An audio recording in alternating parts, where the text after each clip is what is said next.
Kami akan menanyakan begitu ya terkait program pembentukan Badan Gizi Nasional di pemerintahan Prabowo Gibran nanti. Seperti apa secara teknis dan juga detailnya? Silakan Pak Herman. Ya, tentu masih digodok ya. Badan Gizi Nasional ini kan untuk merespon terhadap program utama yang akan digulirkan di kepemimpinan Pak Prabowo ke depan karena baru akan dilantik 20 Oktober, yaitu untuk bisa mewujudkan terhadap program makan gizi gratis untuk anak sekolah, dan tentu ini adalah multiplier efeknya akan lebih luas kepada segmen-segmen lainnya. Oleh karenanya untuk bisa mewujudkan hal ini sebagai wujud keseriusan dari pemerintahan Presiden Prabowo ke depan, maka dibentuk sebuah badan. Karena tanpa pembentukan badan, tentu ini akan sulit mewujudkan sesuatu program yang masif, yang juga membutuhkan anggaran besar, dan tentu harus terus melakukan evaluasi monitoring terhadap pelaksanaannya. Meskipun mungkin nanti dalam pelaksanaannya akan dilakukan subordinasi dan koordinasi yang lebih baik dengan pemerintahan daerah. Nah, oleh karena itu kita tunggu saja karena badan ini kan harus matang, digodok, dan tentu banyak contoh badan-badan yang dibentuk agar efektif bisa menjalankan tugas-tugas kenegaraannya dan menyukseskan terhadap tujuan dan capaian yang harus dicapai pada setiap program yang harus diwujudkan itu. Oke, baik Pak Herman. Pertanyaan kami adalah apakah Badan Gizi Nasional ini juga akan langsung dibentuk setelah Presiden terpilih Prabowo Subianto ini juga nantinya dilantik di bulan Oktober, karena memang dilihat dari prioritas programnya mengarah pada memang makan siang gratis, Pak Herman. Ya tentu, ini kan juga telah disampaikan sebelumnya oleh Pak Prabowo dalam beberapa kampanye secara terbuka, bahwa bukan hanya untuk bisa mengawal terhadap makan bergizi gratis ini, tetapi juga ada untuk mewujudkan Badan Pendapatan Nasional. Artinya dua badan yang tentu ini akan menjadi kekuatan pilar utama, meningkatkan pendapatan negara, dan kemudian pada sisi lain juga menyentuh langsung melalui program yang memang sampai kepada masyarakat, sampai kepada perut masyarakat, sehingga betul-betul terjamin tidak ada kebocoran, kemudian mempersiapkan segala sesuatunya. Karena mempersiapkan pangan dengan jumlah yang begitu besar pada saat yang bersamaan tentu harus terencana dengan baik. Dari mana sumber pangannya? Bagaimana dengan daerah-daerah yang defisit pangan? Bagaimana mendistribusikannya? Dan kemudian menu-menu yang harus disajikan, dan tentu ini yang harus diawasi betul. Bagaimana penyaluran anggarannya?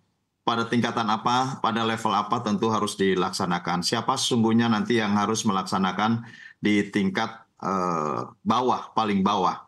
Ini kan masih butuh perencanaan, sehingga apa yang memang diwujudkan atau diniatkan nanti akan dibentuk badan ini adalah sebagai bentuk keseriusan dan terus digodok, ya, digodok sampai pada akhirnya nanti publik akan tahu seperti apa kerja badan-badan tersebut. Kita ambil contoh ya, dulu dibentuk Badan Pangan Nasional. Badan Pangan Nasional dianggap redundant dengan fungsi Badan Ketahanan Pangan di Kementerian Pertanian. Tentu konteksnya tidak begitu, karena begitu Badan Pangan dibentuk, maka kemudian Badan Ketahanan Pangan yang ada di Kementerian Pertanian dilikuidasi menjadi Badan Pangan Nasional, yang seluruh program dan anggarannya juga berpindah. Tidak juga kemudian harus padat kapital gitu ya dengan mewujudkan lembaga baru, karena ini juga sebagai perwujudan lembaga yang lama, namun kerja-kerjanya lebih efektif sesuai dengan perundang-undangan yang berlaku. Ada banyak badan lain yang tentu dipisahkan dari induknya, seperti dulu Kementerian Kelautan dan Perikanan itu kan salah satu Direktorat Jenderal Perikanan, kemudian sekarang menjadi Kementerian Kelautan Perikanan yang efektif betul-betul menggarap di sektor kelautan dan perikanan. Saya kira tidak beda-beda jauh gitu ya. Hanya keefektifan nanti yang tentu karena ini menyangkut persoalan timing, harus tepat waktu, harus tepat menu, dan tepat gizi tentunya.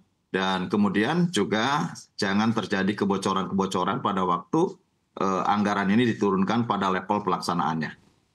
Oke, baik. Berarti dapat diartikan Badan Gizi Nasional nantinya juga akan kurang lebih sama begitu ya dengan badan-badan yang dibentuk ini tidak akan tumpang tindih. Tapi cara memastikannya di Badan Gizi Nasional ini agar tidak tumpang tindih dengan Kementerian Kesehatan yang memiliki program kerja mengatasi stunting, lalu juga Bappenas dan juga terkait Kementerian Pertanian di sektor pangannya. Seperti apa nantinya secara teknis di Badan Gizi Nasional?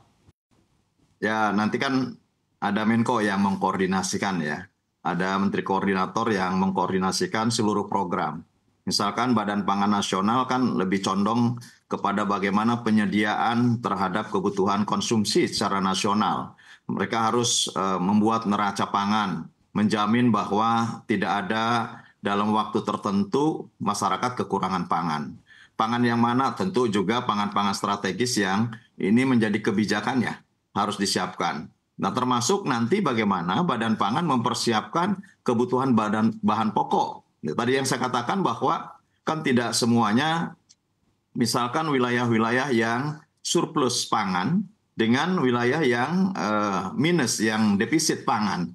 Ini kan juga harus dipikirkan. Apakah nanti juga mengikut sertakan peran Perum Bulog misalkan. Karena Perum Bulog ada gudangnya di mana-mana dan bisa berperan sebagai lembaga yang tentu lembaga negara yang ini bisa menjamin terhadap distribusi dan ketersediaan pangan di seluruh pelosok. Nah, oleh karenanya kan sebetulnya juga tidak mengganggu terhadap ritme. Hari ini pun secara reguler tentu semuanya berjalan dengan baik. Di seluruh pelosok juga pangannya, sumber pangannya ada. Tinggal bagaimana nanti menjamin dengan dalam timing waktu yang serentak dan dikelola oleh sebuah lembaga nanti pengelolanya di wilayah tingkat pelaksanaan di bawah, kemudian bagaimana nanti hubungan antara ketersediaan bahan baku dengan kesiapan pelaksana untuk bisa menyajikan pada timing yang memang nanti diatur. Kan bisa saja nanti makan bergizi gratis ini dimakan pagi, bisa dimakan siang, mungkin kalau yang sekolahnya sore ya dimakan sore gitu. Nah, ini kan harus disesuaikan nanti dengan timingnya, sehingga Badan Gizi akan mengatur termasuk ketersediaan anggaran untuk bisa menyediakan anggaran pada semua tingkatan dan kemudian pada level operasional, pada level pelaksanaan, pada sisi lain juga lembaga-lembaga lain menyediakan terhadap bahan baku pokok atau bahan pangan pokok yang tentu ini bisa mendukung terhadap berjalannya program makan bergizi gratis ini.